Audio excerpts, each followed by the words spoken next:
पसायदान हे ज्ञानेश्वरीच्या विवेचनाला आलेलं एक अमृत मधुर असं फळ आहे. भगवद्गीतेचे 18 अध्याय आणि 700 श्लोक, त्यावर 9000 ओव्यांचं भाष्य ज्ञानेश्वरांनी लिहिलं. पसायदानच्या 9 ओव्या म्हणजे त्या 9000 ओव्यांचा काढलेला सारांश आहे. आता विश्वात्मके देवे, पसाय म्हणजे प्रसाद, हे प्रसाददान ज्ञानेश्वरांनी मागितलेलं आहे विश्वात्मक देवाजवळ. प्रसाद शब्द सुद्धा चांगला आहे. प्रसादे सर्व दुःखानां हानिरस्य उपजायते. अंतःकरणाची प्रसादता, अंतःकरणाची प्रसन्नता, अंतःकरणाचा प्रल्हाद, हा त्या प्रसाद शब्दाचा अर्थ. पण ज्ञानेश्वरांनी त्याचा वापरलेला जो मराठी पर्याय आहे तो अधिक आस्वाद्य आहे, पसाय. हा प्रसाद ज्ञानेश्वरांनी कोणाजवळ मागावा? हा प्रसाद सुद्धा ज्ञानेश्वरीचा आरंभ ज्यांना अभिवादन करून ज्ञानेश्वरांनी केला त्या विश्वात्मक देवाजवळच ज्ञानेश्वरांनी पसायदान सुद्धा मागितलेलं आहे. आता विश्वात्मके देवे येणे वाग्यज्ञे तोषावे. इतके दिवसपर्यंत 9000 ओव्यांचा हा वाग्यज्ञ केला.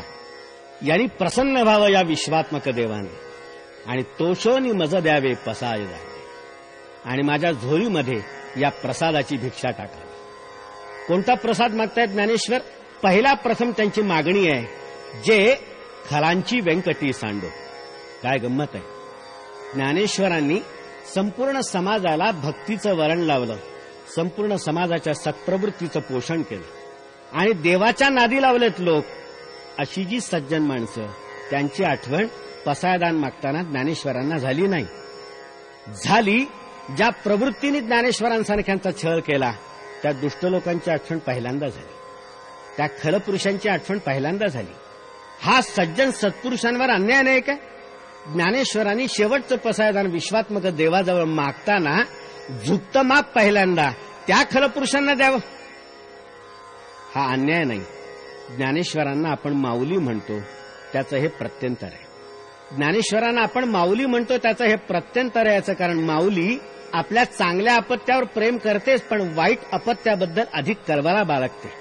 कारण तिला ही खात्री असते की आपला चांगला जो मुलगा आहे त्याच्या चांगलेपणामुळे जग त्याला जवळ केल्याशिवाय राहणार नाही. पण हा जो वांगला आहे त्याला जग दूर लोटेल. त्याला प्रेमाने जवळ घेणारं एकच स्थळ आहे, मातृहृदय. ज्ञानेश्वरांना आपण माऊली म्हणतो त्याच्यामुळे त्यांना पहिला कळवळा हा खलपुरुषांचा आहे, जे खलांची व्यंकटी सांडो. त्यांची पहिली प्रार्थना अशी आहे की खलांची व्यंकटी सांडो. व्यंकटी म्हणजे मनाचा वाकडेपणा, व्यंकटी म्हणजे मनाचा दुष्टपणा, ती सांडो म्हणजे ती नष्ट हो. ज्ञानेश्वरांनी खल नष्ट होवो असं म्हटलेलं नाही, खलांची व्यंकटी नष्ट होवो एवढंच म्हटलेलं आहे. खल राहिले तरी चालतील.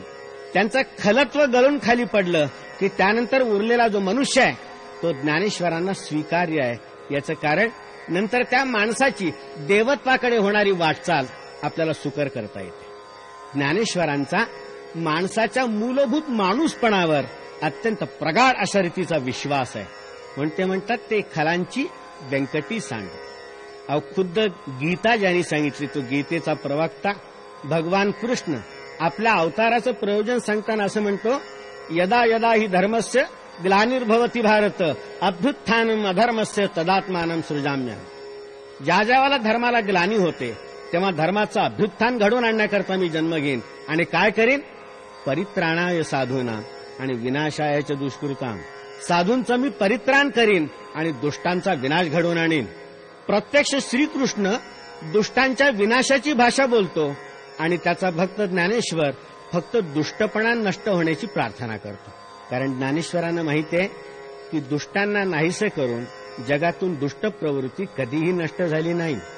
त्यामुळे दुष्ट प्रवृत्ती नष्ट होण्याची प्रार्थना ज्ञानेश्वर करतायत. दुष्ट राहिला तरी चालेल. जे खलांची व्यंकटी सांडेल, कशी सांडेल त्याचीही रीत ज्ञानेश्वरांनी लगेच दुसऱ्या ओळीत दिली आहे. जे खलांची व्यंकटी सांडो ते या सत्कर्मी रती वाढो. त्यांना चांगल्या गोष्टींमध्ये, चांगल्या कर्मांमध्ये रती म्हणजे आवड वाढो. ज्ञानेश्वरांनी रती रुजो म्हटलं नाही, ते या सत्कर्मी रती रुजो म्हटलं नाही, रती वाढो म्हटलं. याचा अर्थ कितीही दुष्ट असला तरी त्याला सुद्धा सत्कर्मामध्ये रती असतेच असं या महात्म्यांनी गृहीत धरले. फक्त असलेली रती वाढो. चांगल्या गोष्टींबद्दलची आवड वाढली की वाईट गोष्टींकडचा ओढा आपोआप कमी होईल असा त्याचा सिद्धांत आहे. म्हणून तो म्हणतो जे खलांची व्यंकटी सांडो ते या सत्कर्मी रती वाढो आणि मग भूता परस्परे जडो मैत्र जीवाचे. एकदा दुष्टपणा नष्ट झाला आणि दुष्टांना सुद्धा चांगल्या कामामध्ये रममाण करून सोडलं की मग आपोआप जगातले सगळे जीव मात्र परस्परांवर प्रेम करायला लागतील. जगातल्या जीव मात्राचं परस्परांमधलं सख्य वाढावं असं स्वप्न ज्ञानेश्वर पाहतायत. जीव मात्रांचं पाहतायत, प्राणी मात्रांचं पाहतायत, केवळ मनुष्य मात्राचं नाही. ज्या काळात ज्ञानेश्वरांचा हा पसायदानाचा हा उद्गार आपण उच्चारतो त्या काळात खुद्द माणसाचाच माणसावर विश्वास उरलेला नाही. माणसाला माणसाबद्दल संशय आहे, माणसाला माणसाबद्दल अविश्वास आहे, माणसाला माणसाबद्दल दुरावा आहे, माणसाला माणसाबद्दल अकारण शत्रुत्व आहे. अशा काळात ज्ञानेश्वर संपूर्ण जीवमात्रामधलं मैत्र वाढीला लावण्याचं भव्य स्वप्न आपल्यासमोर ठेवत आहे. भूता परस्परे पडो मैत्र जीवाचे, दुरिताचे तिमिर जावो विश्व स्वधर्म सूर्य. दुरित म्हणजे पाप, याचा अंधार नाहीसा हो. पापाला त्याने अंधार म्हटलंय, याचा अर्थ पुण्याला उजेड म्हणायला पाहिजे. अंधार नाहीसा कसा होईल? सूर्योदय झाल्याबरोबर अंधार आपोआप नाहीसा होतो. अंधार नाहीसा करण्याच्या वेगळ्या प्रक्रिया नाहीत, अंधार नाहीसा करण्याचा वेगळा कार्यक्रम नाही. सूर्य प्रगट झाला की अंधार आपोआप नाहीसा होतो. दुरितांचे तिमिर जावं, जगातलं पाप नाहीसं व्हावं, जगातलं दुराचरण नाहीसं व्हावं, त्यासाठी काय करायला पाहिजे? विश्व स्वधर्म सूर्य पाहू. कोणता सूर्योदय ज्ञानेश्वरांना अभिप्रेत आहे? स्वधर्माचा सूर्योदय. प्रत्येकाला आपापल्या धर्माचं ज्ञान झालं, प्रत्येकाला आपापल्या धर्माचं भान आलं की तो स्वतःचं कर्तव्य बजावत राहील. आपोआप पापाचरणाकडचं त्याचा कल कमी होत जाईल. पाप कर्म हे माणसाचं स्वाभाविक कर्म नाहीये, हे नियत कर्म नाहीये. ज्ञानेश्वरांनी म्हटलंय विश्व स्वधर्म सूर्य पाहू. स्वधर्माचं ज्ञान आणि स्वधर्माचं आचरण हा सूर्योदय, आणि या सूर्योदयामुळे आपोआप पापाचा अंधार नाहीसा झाल्याशिवाय राहणार नाही. आपला धर्म ओळखणं आणि धर्माचं पालन करणं हे ज्ञानेश्वरांना अभिप्रेत आहे. आपला जो धर्म नाही त्याचं पालन करण्याचा मोह होणं हा परधर्म आहे. आणि गीतेने म्हटलं होतं स्वधर्मे निधनम श्रेयः परधर्मो भयावह. धर्म कसा ओळखायचा? धर्म कसा ओळखायचा? प्रत्येकाचा धर्म त्याच्या जन्मापासूनच त्याची सोबत करत असतो. बाई ही बाईच असते, पण ज्या क्षणी ती आई होते त्यावेळी तिच्यामधला मातृधर्म प्रगट होत असतो. त्याचं आचरण हे तिच्याकडनं अपेक्षित असतं. ते सोडून इतर कुठलाही मोह तिला झाला तर त्याला पापाचरण म्हणता येईल. आम्हाला जगातल्या दुरिताचा अंधार नाहीसा करायचा आहे आणि स्वधर्माकडची त्याची प्रवृत्ती आपल्याला वाढवायची आहे. दुरितांचे तिमिर जावं विश्व स्वधर्म सूर्य पाहू, जो जे वांछील तो ते लाहू प्राणी. केवढी भव्य अपेक्षा आहे, केवढी भव्य आकांक्षा आहे. जो जे वांछील तो ते लाहू प्राणी जात. ज्याला ज्याला जे जे हवं असेल ते त्याला मिळू शकेल. ज्ञानेश्वर असं आश्वासन आपल्याला देत आहे. जी कोणती तुमची इच्छा असेल आणि अभिलाषा असेल ते पूर्ण होण्याचं आश्वासन हे महापुरुष आपल्याला कशाच्या बळावर देत आहेत? त्याच्या अगोदरचा संदर्भ आपल्याला पाहायला पाहिजे. भूता परस्परे पडो मैत्री जीवाचे. भूतांना परस्परांबद्दलचं मैत्र उत्पन्न झालं तर ज्याला जे वाटेल ते मिळाल्याचा आनंद लाभल्याशिवाय राहत नाही. पण त्याच्या अगोदर परस्परांमधलं मैत्र वाढायला पाहिजे. त्यामुळे आपोआप तुमचीही वृत्ती विशाल होते आणि ज्या गोष्टी आपल्याला मिळायला हव्यात त्या इतरांना मिळाल्या तरी आपल्यालाच मिळाला इतका आनंद तुम्हाला होतो. ही वृत्ती विशाल करणं हेच या पसायदानाचं मूळ उद्दिष्ट आहे. वर्षच सकळ मंगल.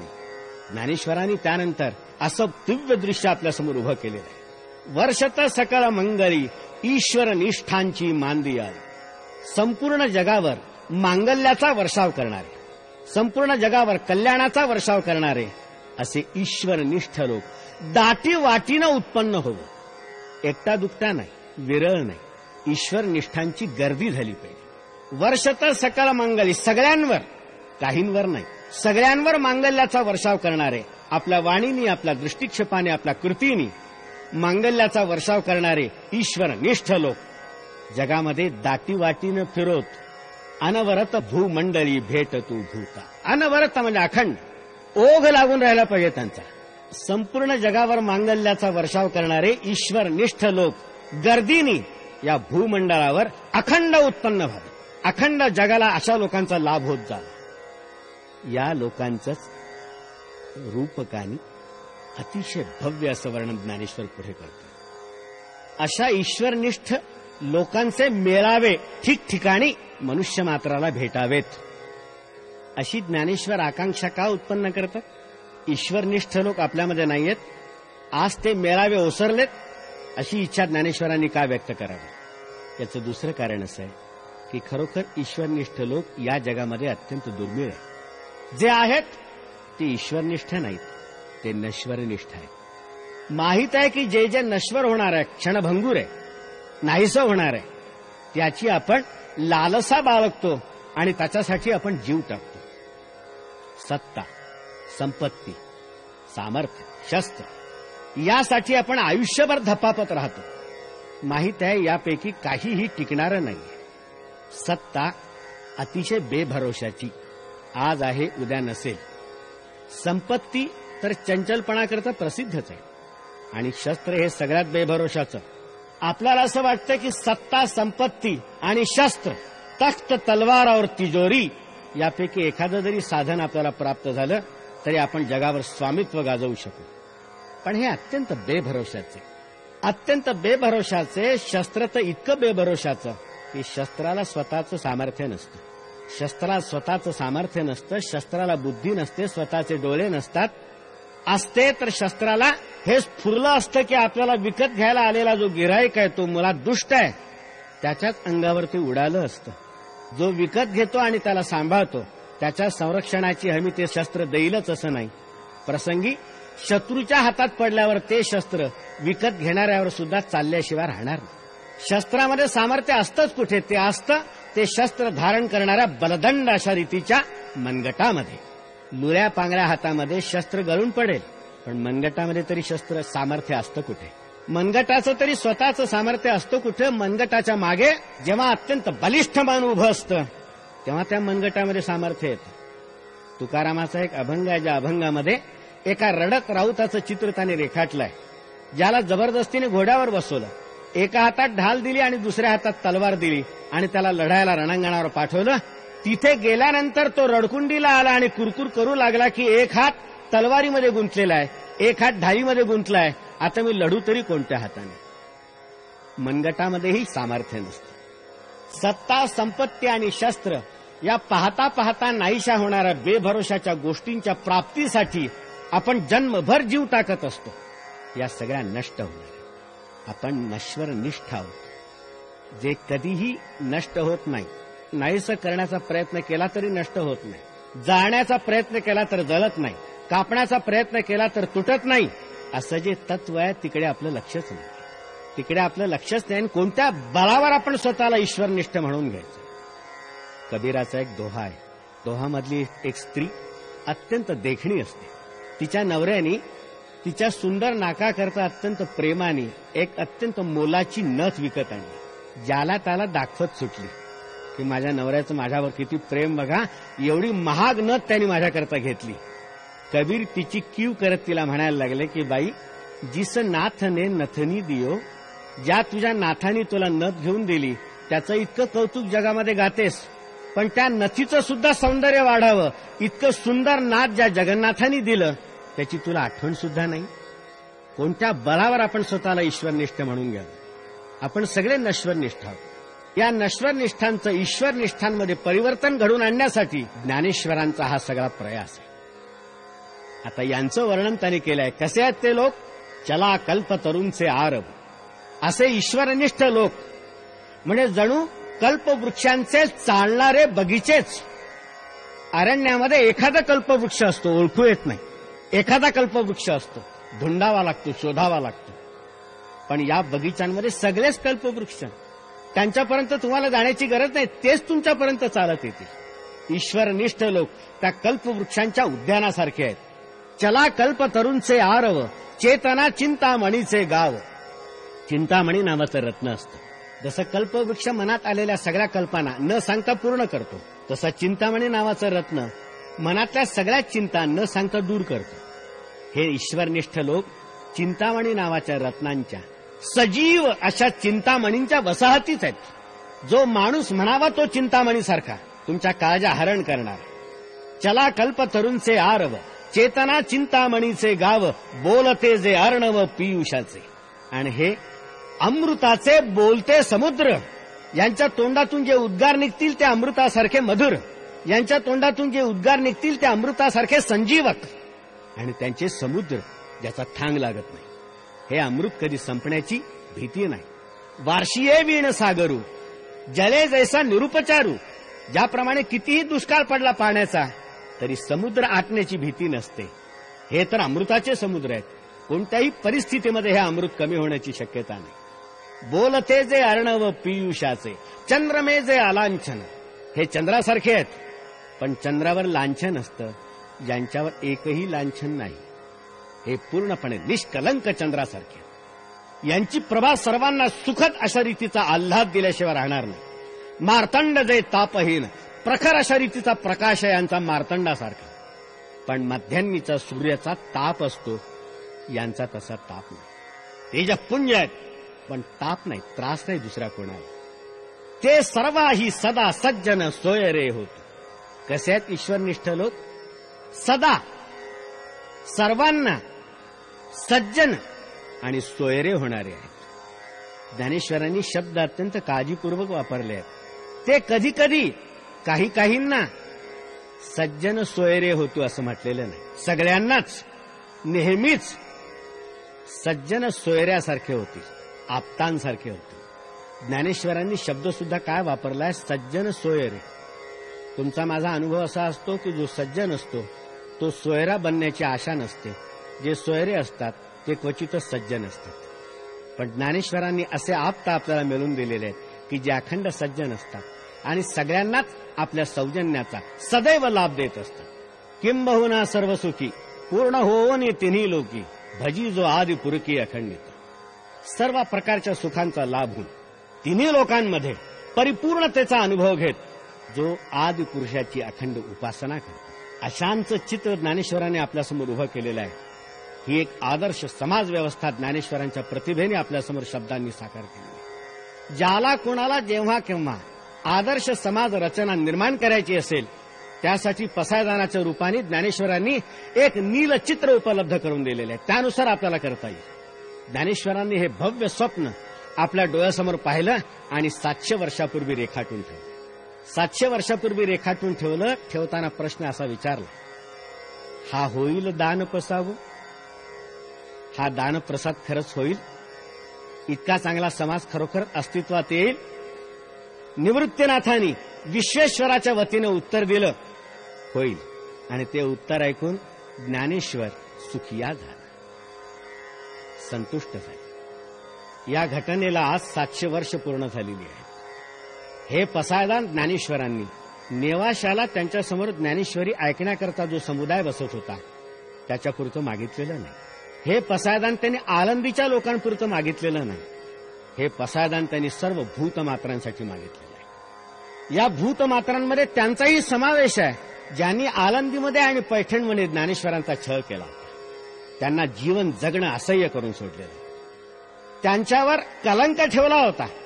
आईबापाच्या बलिदानाचं प्रायश्चित्त घेऊन सुद्धा ज्यांच्यावर ब्राह्मण्याचा संस्कार करण्याचं नाकारलं होतं, साधा मनुष्यपणाचा सुद्धा अधिकार त्यांचा हिरावून घेतलेला होता. एवढा मोठा अन्याय ज्या लोकांनी केला त्यांच्याही करता ज्ञानेश्वरांनी हेच पसायदान मागितलेलं आहे.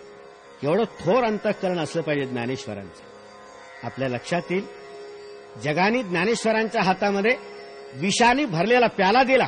या महापुरुषांनी अजिबात काकू न करता तो उठाशी लावला.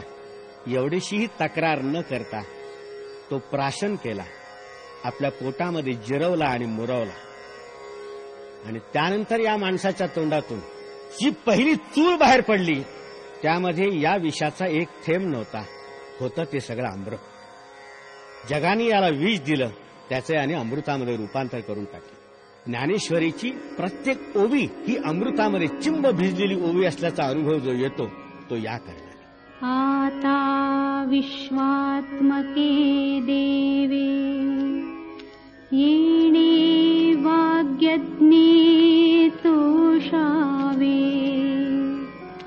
तोषोनी मज द्यावे पसाय दान हे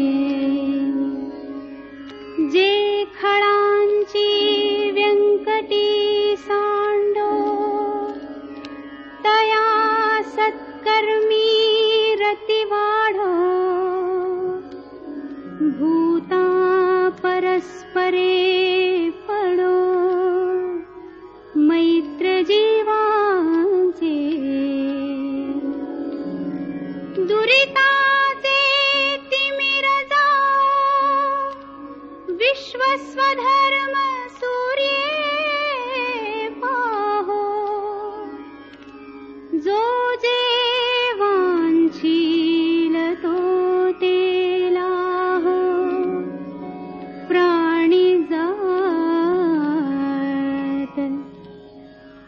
वर्षत सकळ मंगळी ईश्वर निष्ठांची मांदियाळी अनवरत भूमंडळी भेट तू भूता चला कल्पतरूंचे आरव चेतना चिंतामणींचे गाव बोलते जे अर्णव पियुषाचे